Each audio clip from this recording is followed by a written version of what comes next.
My daily লেসনের পক্ষ থেকে সকল শিক্ষার্থী, শিক্ষক শিক্ষিকা এবং অভিভাবকগণকে স্বাগতম ও শুভেচ্ছা জানাই।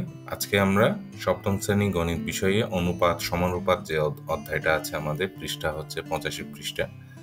আমরা দেখতে পাচ্ছি এখান থেকে এই যে বাস্তব সমস্যার সমাধানে অনুপাতের প্রয়োগ। তো এইখান থেকে আজকে আমরা শুরু করব। তো শিক্ষার্থী বন্ধুরা, শুরু করার আগে এখনো তোমরা যারা আমার এই চ্যানেলটা সাবস্ক্রাইব করো নাই, এখনো তোমরা সাবস্ক্রাইবটা করে ফেলো এবং তুমি তোমার বন্ধুদের সাথে আমার এই যে লেসনগুলো শেয়ার করে আমার যে পরবর্তী লেসনগুলোতে আশা করি তোমরা সবাই একত্রে থাকবে। তো শুরু করি। আমরা শুরুতে যেটা দেখি সেটা হচ্ছে যে 1 নম্বর একটা সমস্যার অঙ্ক আছে, যেখানে বলা আছে হচ্ছে 500 টাকা দুজন বন্ধুর মাঝে যে 2:3 এইভাবে যদি ভাগ করে দিলে কে কত টাকা পাবে। তো আমরা এই অনুপাতে যে সমাধানটা সেটা যদি করার জন্য তোমাদের টেক্সট বইয়ে এইভাবে 5টা ঘর দেওয়া আছে, 1 2 3 4 5টা। প্রথম 2টা ঘর হচ্ছে প্রথম বন্ধু, এই একটা কালার, তারপর হচ্ছে দ্বিতীয় বন্ধু লিখে এইভাবে এই যে বাক্স আকারে যে অঙ্কন করা আছে, 3বার লেখা আছে এখানে দ্বিতীয় বন্ধু। তো এখন আমরা এই সমাধানটা করার জন্য অনুপাতের পূর্ব রাশি আমরা দেখতে পাচ্ছি 2, উত্তর রাশি হচ্ছে 3। তো প্রথমে আমরা রাশি 2টা কি করব, 2 + 3 এভাবে যোগ করে 5 পাবো। হ্যাঁ, তাহলে প্রথম বন্ধু পাবে, তার যোগফল কত পেয়েছিলাম আমরা এখানে, এই যে 5 পেয়েছিলাম। তো আমরা এই যে 500 টাকা যেটা, সেটাকে আমরা 2/5 অংশ দিয়ে গুণ করব। তো গুণ করলে এই যে কাটাকাটি করলে কত পাবো, 100 গুণ 2, তাহলে কত হবে, 200 হবে। ঠিক একইভাবে দ্বিতীয় বন্ধুটা আমরা যখন হিসাব করব, এই যে 500 টাকার সাথে আমরা যে 2/5 অংশটা। তো শিক্ষার্থী বন্ধুরা, এখানে একটা ছোট্ট একটা কারেকশন আছে, সেটা হচ্ছে এখানে তোমাদের টেক্সট বইয়ে 2/5 যেটা দেওয়া আছে সেটা ভুল, এখানে যে 3/5 হবে। হ্যাঁ, তো আমরা যদি কাটাকাটি করি তাহলে এখানে কত পাবো, 100। তাহলে 100 গুণ 3 সমান কত হবে, 300 টাকা আসবে এখানে। হ্যাঁ, তো এইভাবে আমরা এই যে দুজন বন্ধু যে কে প্রথম বন্ধু তাহলে 200 টাকা পেল, তারপর দ্বিতীয় বন্ধু হচ্ছে 300 টাকা পেল। এইভাবেও কিন্তু আমরা এই নিয়মেও কিন্তু যে বাস্তব সমস্যা এই যে সমাধানটা আমরা অনুপাত প্রয়োগ করে এইভাবে করতে পারি। খুব সিম্পল। তারপর যেটা লেখা আছে, অনুপাতে পূর্ব রাশি ও উত্তর রাশি যে সমষ্টি দ্বারা তাদেরকে ভাগ করে প্রত্যেকের অংশ নির্ণয় করা যায়। তো শিক্ষার্থী বন্ধুরা, এখন আমরা ঠিক এই যে অঙ্কে আরেকটা আমরা যে সমাধান করা আরেকটা উপায় দেখব। এইভাবে লিখতে পারি। প্রথমে এই যে অনুপাতের যোগফল 2 + 3 = 5। প্রথম বন্ধু টাকাটা পাবে হচ্ছে 500 এর 2/5। তো এর মানে হচ্ছে গুণ। তাহলে ঠিক এখানেও যে আমরা এই নিয়মে করে যে প্রথম বন্ধু যে 200 টাকা পাবে, যে 500 এবং 5 এই যে কাটাকাটি করলে 100, তারপর 2। ঠিক একইভাবে দ্বিতীয় বন্ধুটা পাবে 500 এর 3/5 টাকা লিখে 300 টাকা। তো উত্তর 200 টাকা ও 300 টাকা, এইভাবে কিন্তু লিখতে পারি। আরেকটা নিয়ম যদি আমরা দেখি, তো এইভাবে লিখতে পারি আমরা যে অনুপাত 2 অনুপাত 3 এর মোট অংশ কত, 2 + 3 5। তাহলে প্রথম বন্ধুর অংশ হচ্ছে 2/5 গুণ 500। তাহলে উপরে কত থাকলো, 2 গুণ 500, তারপর নিচে হচ্ছে কত তোমার 5। তাহলে আমরা যদি গুণ করি অথবা কাটাকাটি করলেও কত পাবো, 200 পাবো। এইভাবে করতে পারি আমরা। ঠিক একইভাবে দ্বিতীয় বন্ধুর অংশ কত, 3/5 গুণ 500।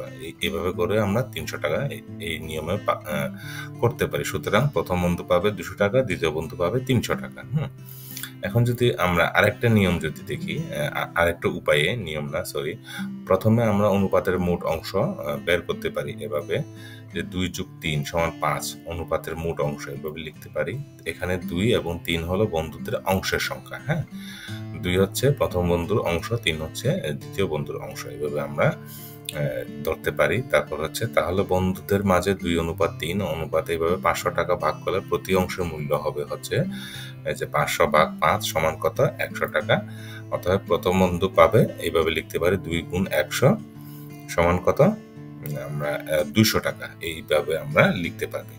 তারপর হচ্ছে দ্বিতীয় বন্ধু পাবে হচ্ছে 3 গুণ 100 সমান কত, 300 টাকা। এইভাবে অংশের মূল্য সম্পর্কে তুলনামূলক অনুপাত ধরে তারা প্রাপ্ত টাকা পরিমাণ নির্ধারণ করতে পারে। তো এইভাবে করতে পারি আমরা। আশা করি শিক্ষার্থী বন্ধুরা তোমরা বুঝতে পেরেছো। আমরা 2-3 উপায় দেখার যেটা চেষ্টা করেছি আমরা। এবার আসবো হচ্ছে আরেকটা সমস্যার অঙ্ক আছে এখানে, সেটা হচ্ছে দুটি সংখ্যার যোগফল 360।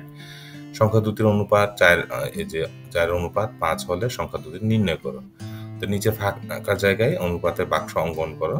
এটা আমরা ঠিক তোমাদের টেক্সট বইয়ের মতো করে এইভাবে আমরা বাক্সটা অঙ্কন করতে পারি। এখানে হচ্ছে যে দুটি সংখ্যা, প্রথম সংখ্যাটা হচ্ছে এখানে পূর্ব রাশি কত আছে 4। তো আমরা এখানে যে দুটি সংখ্যা যেহেতু বলছে, নিশ্চয়ই প্রথম সংখ্যা এবং দ্বিতীয় সংখ্যা, তাহলে প্রথম সংখ্যা এইভাবে বাক্সটা এই 4টা এইভাবে কালার করতে পারি।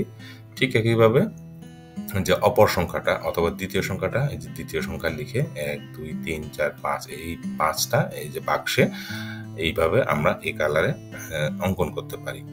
তো এখন আমরা যদি এইভাবে যদি করি যে সংখ্যা দুটি অনুপাত যে 4 অনুপাত 5 অনুপাতটি পূর্ব ও উত্তর রাশির যোগফল ব্যবহার করে 9 পাবো। ঠিক আগেরটার মতো এইভাবে আমরা যোগফল কত আছে তোমাদের প্রশ্নের মধ্যে 360। তো 360কে 4 ভাগে 9 এইভাবে যদি আমরা কাটাকাটি করি তাহলে যে 360কে 9 দিয়ে কাটাকাটি করলে 40 পাবো, তাহলে 4 4 16 160 পাবো। ঠিক দ্বিতীয় সংখ্যাটাও এইভাবে আমরা করে নির্ণয় সংখ্যা দুটি হলো তাহলে 160 ও 200। হ্যাঁ, তো আমরা শিক্ষার্থী বন্ধুরা তোমরা একটা জিনিস দেখবো, আমাদের প্রশ্নের মধ্যে দুইটি সংখ্যার যোগফল কত ছিল 360। তো আমরা যদি 160 এর সাথে যদি 200 যদি যোগ করি তাহলে 360 অবশ্যই হবে। হ্যাঁ, ঠিক তারপর হচ্ছে আমাদের যেটা বলা আছে একটু আমরা যদি এই যে প্রথমে যে আমরা যে অনুপাতে বাক্সটা অঙ্কন করেছিলাম, এখানে যদি আমরা প্রথম সংখ্যাটি কত পেয়েছিলাম 160। 160 এখন প্রথম সংখ্যার যে বাক্স অঙ্কন করা আছে কয়টা ঘর 1 2 3 4, কারণ হচ্ছে অনুপাতের এই পূর্ব রাশি হচ্ছে 4, এই জন্য 4টা ঘরে আছে।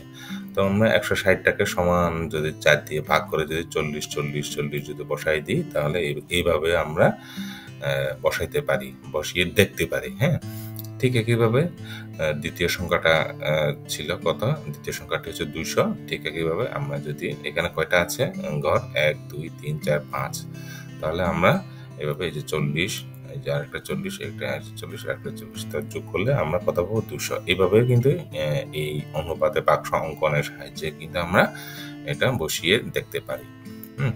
শিক্ষার্থী বন্ধুরা, এখন আমরা একটা যে বাস্তব সমস্যার সমাধানে যে অনুপাত প্রয়োগ করে বাস্তব সমস্যার সমাধানে যে অনেক কার্যকারী হতে পারে, এখানে কিছু উদাহরণ দেওয়া হলো যেখানে অনুপাতে ব্যবহার করা যেতে পারে। হ্যাঁ, তো আমরা এখন একটু দেখে নেব যে বাস্তব সমস্যার সমাধানে অনুপাত আসলে কোথায় কোথায় কিভাবে ব্যবহার হয়। তো এখানে আমরা বলছি খাদ্য প্রস্তুতিতে, যেমন কোনো রেসিপিটির নির্দিষ্ট পরিমাণে উপকরণ মিশ্রিত করতে হলে অনুপাত ব্যবহার করা হয়। যেমন 4 কাপ ময়দার সাথে 2 কাপ চিনি মিশ্রিত করতে হলে অনুপাত হবে হচ্ছে 4:2 বা 2:1। এখানে 2 দিয়ে কাটাকাটি হয়েছে, এই জন্য 2 × 4 2 × 2। তো এইগুলো ক্ষেত্রে কিন্তু অনুপাতের এই যে বিষয়টা কাজ করে। এই যে আমরা যে 4 কাপ ময়দার সাথে 2 কাপ চিনি যে মিশ্রিত করলে অনুপাত হবে কত 4:2 অথবা 2:3। তারপর হচ্ছে আমরা যদি দেখি মিশ্রণ তৈরি, এটা কি এই বিষয়টা হচ্ছে বিভিন্ন রাসায়নিক দ্রবণ বা খাদ্য উপকরণ মিশ্রিত করতে হলে সঠিক অনুপাত অনুসরণ করতে হয়। যেমন কোনো মিশ্রণে 3 অংশ পানি আর 1 অংশ তেল হলে অনুপাতটি হবে কত 3:1। এইভাবেও কিন্তু আমরা এটা বলতে পারি। তারপর যদি আরেকটা যদি দেখি নির্মাণ কাজে, বিভিন্ন এই যে বড় বড় বিল্ডিং এর যে নির্মাণের কাজে যখন তৈরি হয় তখন কংক্রিট যে মিশ্রণ তৈরি করা লাগে আমাদের, তাহলে সঠিক অনুপাত বজায় রাখা গুরুত্বপূর্ণ। যেমন সিমেন্ট বালি পাথরের অনুপাত যদি 1:2:4 হয়, তবে 1 অংশ সিমেন্ট 2 অংশ বালি ও 4 অংশ পাথর মিশ্রিত করা হবে। এইভাবেই কিন্তু আমরা যে হিসাব করতে পারি এবং বলতে পারি এইভাবে। হ্যাঁ, তারপর হচ্ছে গাড়ির জ্বালানি দক্ষতা, সেটা হচ্ছে মাইল প্রতি গ্যালন এমপিজি বা কিলোমিটার প্রতি লিটার মাপতে অনুপাত ব্যবহার করা হয়। যেমন যদি একটি গাড়ি 10 লিটার জ্বালানিতে 20 কিলোমিটার চলে, তাহলে এর জ্বালানি দক্ষতা হবে হচ্ছে 120 কিলোমিটার প্রতি 10 লিটার বা 12 কিলোমিটার প্রতি লিটার। এভাবেও কিন্তু আমরা বাস্তব জীবনে এইভাবে এই সব অনুপাতটা ব্যবহার করে থাকি। তারপর যদি দেখি আমাদের যে অর্থনৈতিক যে হিসাব, এখানে আমরা দেখতে পাচ্ছি যে বিভিন্ন ক্ষেত্রে আয় ও ব্যয়ের অনুপাতে বিশ্লেষণ করার কাজেও কিন্তু বাজেট পরিকল্পনার ক্ষেত্রে কিন্তু আমাদের এই বাস্তব সমস্যার যে অনুপাতের যে ব্যবহারটা আমরা দেখতে পাই। যেমন একটি পরিবারের মোট আয় যদি 50,000 টাকা হয় এবং মোট ব্যয় যদি 30,000 টাকা হয়, তাহলে আয় ব্যয়ের অনুপাত হবে যে 50,000 অনুপাত 30,000 বা 5:3। এইভাবেও কিন্তু আমরা হিসাব করতে পারি। হ্যাঁ, তারপর যদি দেখি আন্তর্জাতিক যে রূপান্তরটা, সেটা হচ্ছে মুদ্রা বিনিময়ের ক্ষেত্রে অনুপাত ব্যবহারটা বাস্তব যে জীবনে আমাদের দৈনন্দিন যে কাজগুলো আছে, এখানে যে ডলার এক্সচেঞ্জ, যেমন $1 সমান 85 টাকা হলে $100 পরিবর্তন করতে 8,500 টাকা প্রয়োজন হবে। অবশ্যই এটা এখন ডলারের দাম আজকে মনে হয় যদি তোমরা দেখো তাহলে 110 অথবা 112 এরকম হতে পারে। তো ডলারের নাম উঠানামা হয়। তো সেভাবে আমরা এইসব জায়গায় কিন্তু আমরা আমাদের অনুপাতের প্রয়োগ আমরা দেখতে পাই। তারপর যদি দেখি জনসংখ্যার ঘনত্ব, এই হিসাবটা করার জন্য কিন্তু আমাদের বাস্তব জীবনে অনুপাতের ব্যবহার অথবা প্রয়োগ আমরা দেখতে পাই। তো এখানে যেটা লেখা আছে, একটি এলাকার মোট জনসংখ্যা এবং এলাকার মাপের অনুপাত হিসাব করে জনসংখ্যা ঘনত্ব বের করা হয়। যেমন যদি কোনো শহরে জনসংখ্যা 10 লক্ষ হয় এবং এলাকার আয়তন 100 বর্গ কিলোমিটার হয়, তবে জনসংখ্যা ঘনত্ব হবে 10 লক্ষ ভাগ 100 সমান 10,000 জন প্রতি বর্গ কিলোমিটার। এইভাবে কিন্তু আমরা যে অনুপাতটা আমরা হিসাব করতে পারি। তাহলে আমরা বলছি এভাবে অনুপাতের প্রয়োগ বিভিন্ন বাস্তব সমস্যার সমাধানে অত্যন্ত কার্যকরী এবং গুরুত্বপূর্ণ। তো আশা করি শিক্ষার্থী বন্ধুরা, আমি আমার দিক থেকে কিছু বাস্তব জীবনে যে অনুপাতের যে প্রয়োগটা সেটা দেখানোর চেষ্টা করেছি। পাশাপাশি তোমাদের টেক্সট বইয়ে দুটা ছোট করে সমস্যা অঙ্ক দুটা ছিল, সেটাও আমি সমাধান করার বিভিন্ন উপায়ে সেটা দেখার চেষ্টা করেছি। আশা করি তোমরা সবাই বুঝতে পেরেছো। তো তারপরে যদি কোনো কমেন্টস থাকে তোমরা অবশ্যই আমাকে কমেন্টসে লিখে আমার ফিডব্যাকগুলো জানাতে পারবা।